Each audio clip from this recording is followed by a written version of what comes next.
No need to tell you at this stage, but in the northeast we live in one of the most ancient parts of Ireland, and a new book is about to be published. It's called Mythical Ireland, New Light on the Ancient Past by Anthony Murphy. It's book number 5. He's a great friend of Late Lunch and he's with me on the show today. Anthony, good to see you again. Great to be here again, Gerry. Let me say first off, this is a fantastic work. You know, being a local man myself from the area, especially, to see this book, the way you've tied it all together. And can I say one thing? Mm-hmm.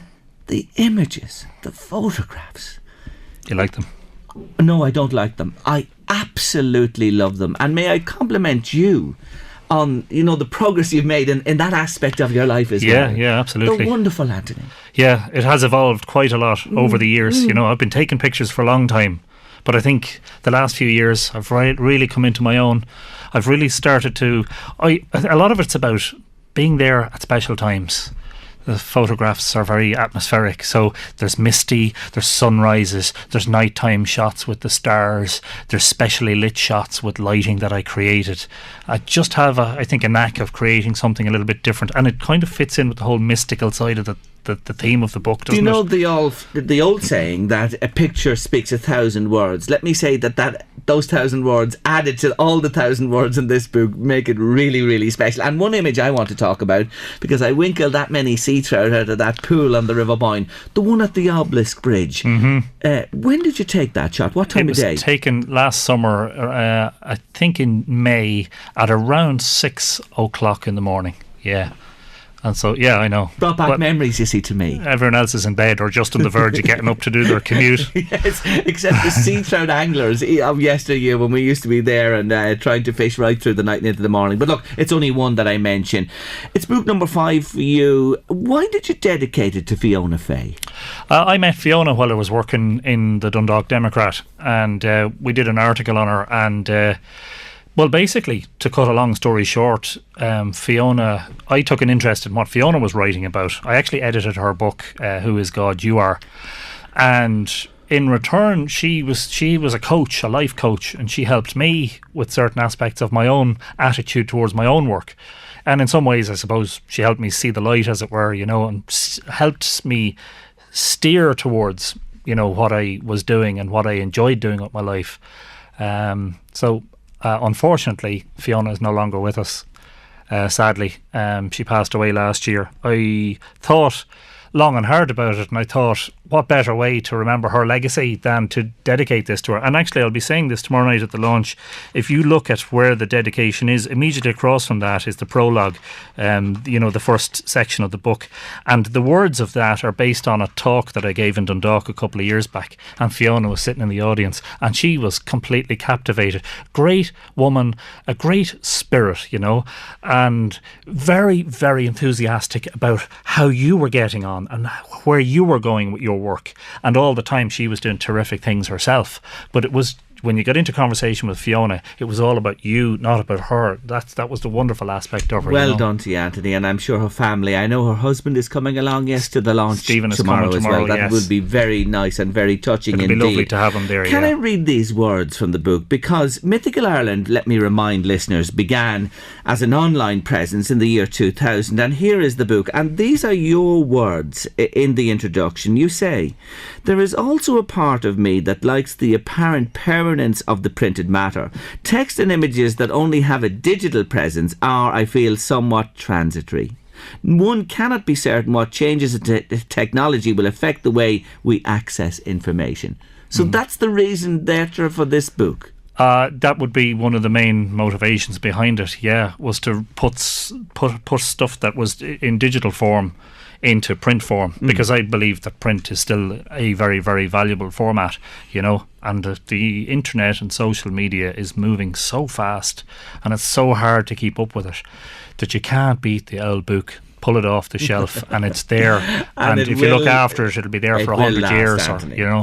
What is the essence? What is the knitting together, the coming together of what in this book, in a few sentences? In a few sentences, it's myths and megaliths. So the ancient monuments, largely, but not exclusively. Like I have a chapter about Drogheda and some of the ancient names for the town of Drogheda.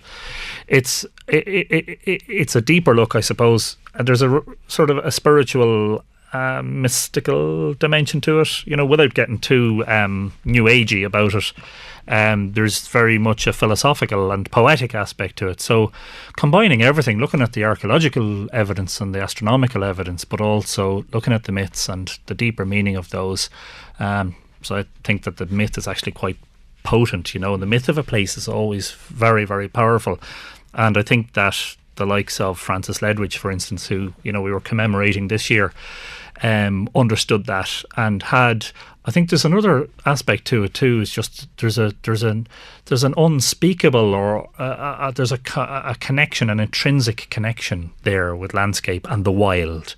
And you feel, having ventured out along the Boyne, even a few miles outside Drogheda, you feel like you've ventured away from civilization, and you can get lost. It's kind of otherworldly, And in being in the presence of water is a very, very soothing and interesting thing.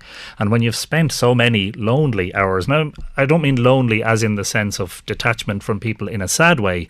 I mean that being lonely and being able to have an introspection and to have that time to yourself, which I have done with my photography, it's really lovely. It's lovely to get away from the humdrum, to get out of the office, to get out of the, it's just nice.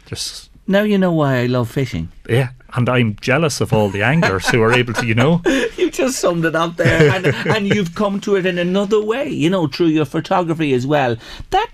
That sentence you said there, the archaeology, the ancient monuments and the cosmos. I know we've talked about this before and you've dealt with it. That link is, in your mind, absolutely solid. Yeah, I think if you live in prehistory, you have a very, very close relationship with cosmos. So you're much more closely attuned to the movements of the sun and the moon and the stars and the planets. A lot of people these days don't even notice these things.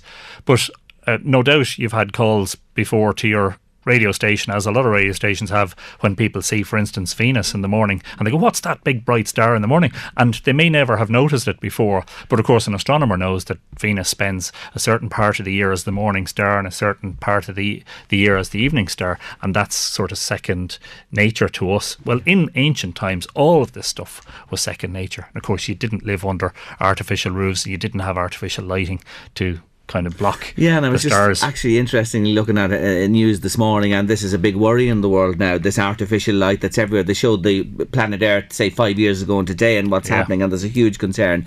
Listen, I'm almost out of time. I want you to remind everybody, you want to issue an open invitation today. Yes. To the launch. The official launch of the book is tomorrow evening, Friday the 24th.